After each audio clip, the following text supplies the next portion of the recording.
안녕하세요. 프랭프씨입니다. 여러분의 구독과 좋아요는 큰 힘이 됩니다. 일본의 극우 언론 데일리 신초가 한국의 게임 웬지데이를 강력 비난하고 나섰습니다. 최근 일본에서는 언론들이 나서서 한국의 기업과 시민단체들의 움직임을 미리 파악하는 정보망을 구축해야 한다라고 주장하고 있습니다. 본물처럼 터지는 진실의 활동을 일일이 감시하면서 미리 막아보겠다는 거죠. 그렇게 잘 만들지 못해서 한국인들도 불만을 가지고 있는 웬지데이 게임이 갑자기 주목을 받고 있습니다. 웬지데이라는 게임명은 28년 동안 주한 일본 대사관 앞에서 열린 수요 집회의 수요일을 의미합니다. 1991년 8월 14일 김학순 할머니가 위안부 문제를 세상에 처음 알린 날도 수요일이라는 점도 고려한 것입니다. 지난 1일에 공개된 겜브릿지의 게임 웬지데이를 두고 평가는 극명하게 갈립니다. 일본군 위안부 문제를 다룬 게임이라고 해서 화제가 되었지만 막상 출시를 하고 나니 완성도에 아쉬운 점이 많았기 때문입니다. 플레이를 하면서도 내내 무엇을 해야 하는지 감이 안 온다. 개발진이 도대체 몇 명인데 모든 것이 엉성하다 라는 부정적인 평가가 많았습니다. 급기야 유치원 학예회보다 더 민망하다 라는 댓글까지 있었습니다. 이런 평가는 기왕 만드는 것이라면 세계에서 주목할 만한 게임으로 만들어야지 하는 기대와 아쉬움이 높았기 때문입니다. 그래도 일부 이용자들은 게임 내용이 중요하다. 덕분에 당시 상황과 피해자의 아픔을 더 잘 알게 되었다. 배경과 음악과 스토리 때문에 게임에 더 몰입할 수가 있었다. 슬픔의 일부가 다가왔다 라고 긍정적인 평가를 내렸습니다.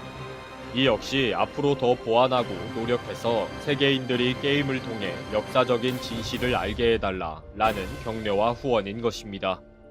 제작사 겜브릿지는 고 김복동 할머니의 과거로 돌아갈 수 있다면 동료들을 꼭 구하고 싶다 라는 말에 영감을 받아서 제작했으며 위안부, 강제노역 등 과거 일본이 저질렀던 잔혹한 의 진실을 세계에 알리려고 철저한 고증을 했다고 밝혔습니다.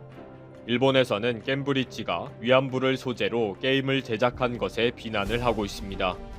게임은 1992년 1월 7일에 생존해 있던 종군 위안부 순이라는 할머니가 주인공입니다. 주한 일본 대사관 앞에서 1인 시위를 한 후에 1945년 1월에 다시 인도네시아로 돌아간다는 설정입니다. 그곳에 갇혀있는 위안부들을 구출해내면서 게임이 진행됩니다. 제작사 대표는 국내 언론과의 인터뷰에서 위안부 피해자들의 역사를 포함해서 일본군들이 저지른 전쟁을 기록하고 알리자는 취지에서 기획했다 라고 말했습니다.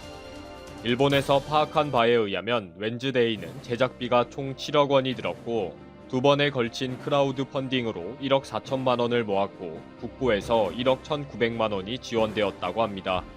일본의 극우 언론들은 이렇게 한국의 움직임에 대해 일일이 파악하면서 또 무슨 엉뚱한 소리를 할 것인지 연구를 하고 있습니다.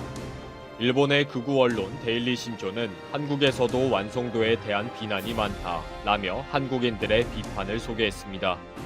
사실 그 비판은 더 잘 만들어서 일본의 만행을 널리 알려야 한다 라는 응원의 질책인데도 비난하는 것으로 소개합니다. 북한에서 만들 퀄리티다. 반일로 돈을 벌려고 하는구나 라는 댓글만 소개하면서 깎아내리기 급급합니다. 데일리 신조는 웬지데이 게임 개발에 한국콘텐츠진흥원이 지원한 것에 대해 국가 지원이기 때문에 한국 정부가 게임으로 반일 운동에 나서고 있다 라고 연결하고 있습니다. 한국콘텐츠진흥원이 도쿄의 일본 지사를 두고 한류와 한국 문화의 전파를 지원하고 있는 것도 시비를 걸었습니다. 한류를 일본에 알리는 콘텐츠진흥원이 왜 반일 게임에 자금을 지원했느냐 라고 비난하면서 콘텐츠진흥원 일본 지사가 입주해 있는 도쿄 한국문화원까지 비난하고 있습니다. 데일리 신조는 웬지데이 게임이 한국에서 말이 많은 정의연과 윤미향과 깊은 관계가 있다는 식으로 길게 이야기하면서 게임 회사가 집단이고 돈 빼돌리는 사기 집단이다 라고 주장까지 합니다. 일본어는 아직 지원하지 않고 있지만 영어는 곧 완성해서 전 세계에 널리 알리겠다는 사실에 경악합니다. 어떤 식으로라도 영화판 제작은 말려야 한다는 거죠. 한국의 게임 회사의 움직임은 어떤 식이 되든지 파악하고 미리 대처하라는 식입니다. 지난 1월에 있었던 베를린의 평화의 소녀상 영구 보존 결의안에 대해서도 일본 언론은 비슷한 주장을 합니다. 베를린시 미테구 의회가 1일 소녀상을 영구 보존해야 한다 라는 내용의 결의안을 찬성 24표와 반대 5표로 통과시켰습니다. 이 소식은 일본을 발칵 뒤집어 놓을 정도로 충격을 주었습니다. 모든 언론들이 대서특필할 정도였습니다. 이번 결의안은 당초 내년 8월까지였던 설치 기한을 6주 더 연장한다는 내용이 있지만 실제적으로는 영구 보존의 의미가 더 강합니다. 1년 시한의 허가로 설치되었지만 일본 정부의 반발과 철거 위기로 도리어 영구 보존이라는 결의까지 나오게 된 것입니다. 이런 분란을 일으킨 일본 정부는 자기 발등 찍기에 나선 호들갑이 도리어 화근이 되었다라고 자책하고 있을 정도입니다. 지난 9월 25일 코리아 협회가 미테구청으로부터 1년간의 허가를 얻어 처음으로 소녀상을 세웠을 때 일본 정부는 외무장관까지 나서서 철거를 공식 요청하면서 모든 압력을 동원했습니다. 미테구청이 바로 10월 7일 일주일 안에 철거하라는 명령을 내렸고 일본 정부는 환호했습니다. 그러나 이에 대해 베를린 시민과 교민들을 중심으로 철거 반대 시위가 벌어지고 코리아 협회가 법원에 철거 명령을 정지시켜 달라는 가처분 신청을 내게 됩니다. 강력한 사회적인 반발이 일어나자 미테구는 10월 13일 철거를 보류하겠다며 물러섰고 이어 구의회가 영구 설치를 결의한 것입니다. 일본 정부는 벌집을 쑤셨고 결국 도리어 더 큰 망신을 국제적으로 당한 것입니다. 일본 정부는 지난 1일 유감이다. 일본 정부의 입장과 대립한다. 라고 즉각 발표했습니다. 그러나 이미 물 건너간 뒷북이고 일본이 할 수 있는 일은 하나도 없는 상황으로 코너에 몰린 것입니다. 산케이 신문은 6일 코노 다마의 철회가 필요하다. 라고 사설에서 주장했습니다. 산케이 신문은 일본 보수 우익의 대표 언론사인 만큼 한국에 대해서 부끄러운 줄 알아라. 라고까지 비난했습니다.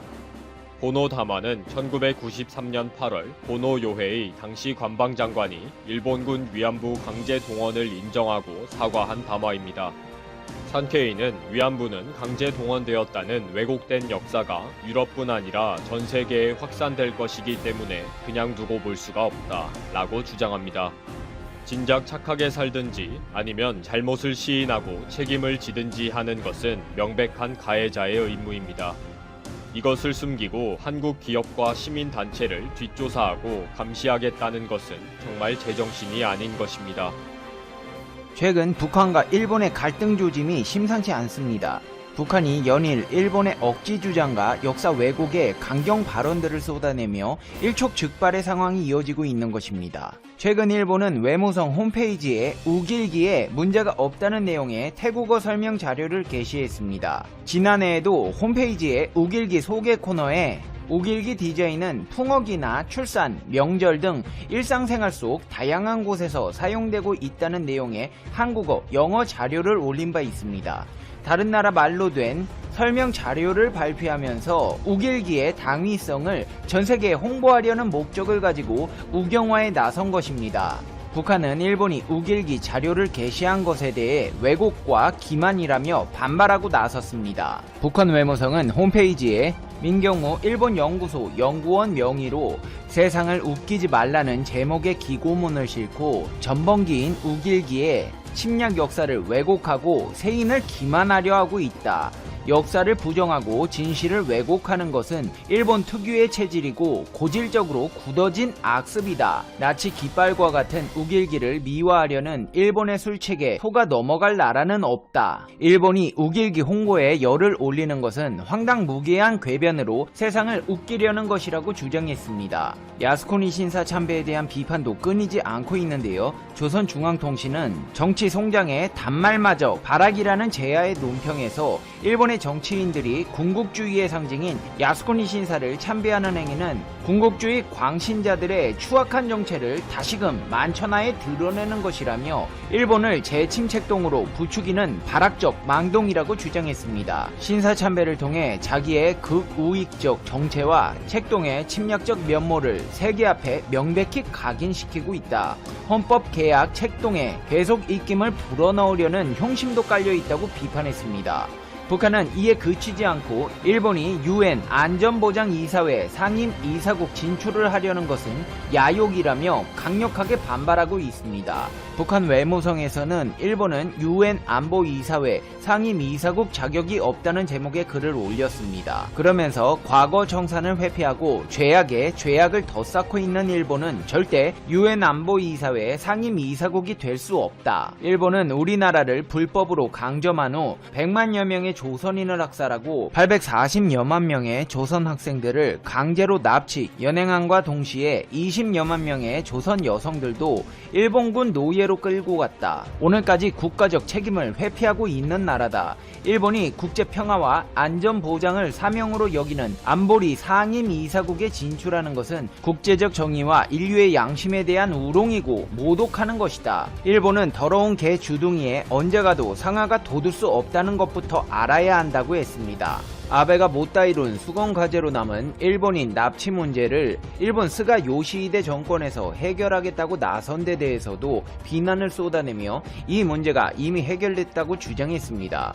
북한은 외무성 홈페이지에 어리석은 백년 하청식 망동이라는 제목의 글을 게재해 스가 정권이 아베의 본을 따서 납치 문제에 미련을 갖고 여기저기 구걸하는 해괴한 노름을 벌이고 있다고 비난했습니다. 그러면서 아베는 우리의 선의에 의하여 다 해결된 납치 문제를 시종일관 자신의 정치적 인기와 몸값을 올리는데 악용했다. 국내에서 정치 추문이 터지고 불리한 형세가 조성될 때마다 납치 문제 해결을 떠들면서 인민들을 기만하고 반공화국 대결 분위기를 고취시키는 것이 바로 아베였다. 스가 정권이 아베 정권을 계승한다는 것이 우리를 건드리는 것이라면 스쳐 지날 수 없다. 다시 한번 명백히 하건대 납치 문제는 우리의 성의와 노력에 의하여 이미 되돌려 세울 수 없이 완전 무결하게 해결되었다. 결과가 명백한 문제에 매달리는 짓은 바보도 피하는 법이다. 그러고 보면 어리석은 짓에 몰려마고 있는 일본 정객들의 행태를 두고 백년 하청식 망동이라 평해야 적중할 것 같다고 비판했습니다. 이미 되돌려 세울 수 없이 완전 무결하게 해결됐다는 표현은 일본 정부에서 한국이 위안부 문제를 거론할 때마다 자주 나오는 표현인데요. 북한에서 납치자 문제에 이 표현을 갖다 쓴 것은 일본 정부의 행태를 비아냥거리고 있다는 분석이 가능해집니다. 스가 총리가 UN 총회 연설에서 납치 문제 해결을 위해 김정은 북한 국무위원장을 조건 없이 만나겠다고 밝힌 데 대해서도 북한 선전 매체 우리 민족끼리는 아베 패당을 그대로 빼닮은 일본의 새 내각의 관계 개선을 구걸하는 것은 민족의 넋도 자존심도 내팽겨친 친일 굴종적인 추태이며 천년 숙적의 과거 죄악을 기어이 결산하려는 촛불 민심에 대한 용납 못할 배신 행위라고 주장했습니다. 또 조선반도 재침, 군사 대국화로 질주하겠다는 섬나라 날강도들과 선린 우호 관계를 맺는다는 것은 말도 되지 않는다. 해야 할 것은 관계 개선 구걸이 아니라 일제의 과거 죄악에 대한 사죄와 배상을 받아내며 군국주의 광기를 짓눌러 놓는 것이라고 목소리를 높였습니다. 일본에서도 이런 북한의 반응에 대해 즉각 입장을 밝혔는데요. 일본 가토 가스노부 관방장관은 정례 기자회견에서 납치 문제가 이미 해결됐다는 주장은 일본 정부로서는 받아들일 수 없다. 납치와 핵미사일과 같은 여러 현안을 포괄적으로 해결해 불행한 과거를 청산하고 국교 정상화를 지향한다는 생각에는 변함이 없다. 납치 문제는 스가 내각의 가장 중요한 과제다. 피해자들이 매년 고령화하고 있어 납치 문제 해결에는 일각의 유예도 없다는 인식을 공유하고 있다고 강조했습니다. 일본은 위기가 찾아올 때마다 어김없이 한국에 도움을 요청하곤 합니다. 대한 수출 규제, 방사능 배출 같이 한국에 피해를 주는 사안에는 귓등으로도 안 듣던 한국 정부의 의견이지만 자신들이 불리한 상황에 직면하게 되면 순해진 강아지 마냥 꼬리를 내리고 들어오곤 합니다.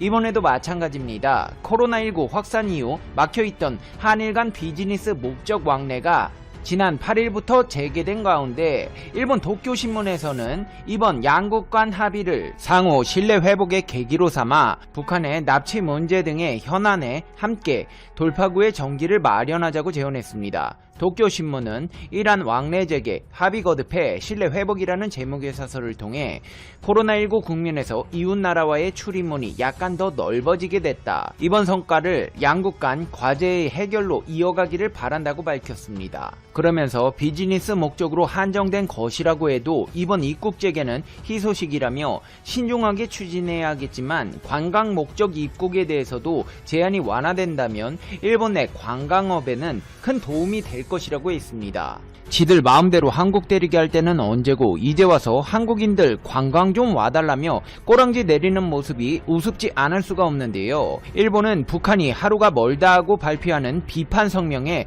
겁을 잔뜩 먹은 모양새입니다. 특히나 북한의 열병식의 모습을 드러낸 대륙간 탄도미사일에 괴물이 탄생했다며 공포감을 드러낸 모습이 역력한데요. 북한은 열병식에서 11축 22륜의 이동식 발사대 차량에 실린 새로운 ICBM을 공개했습니다.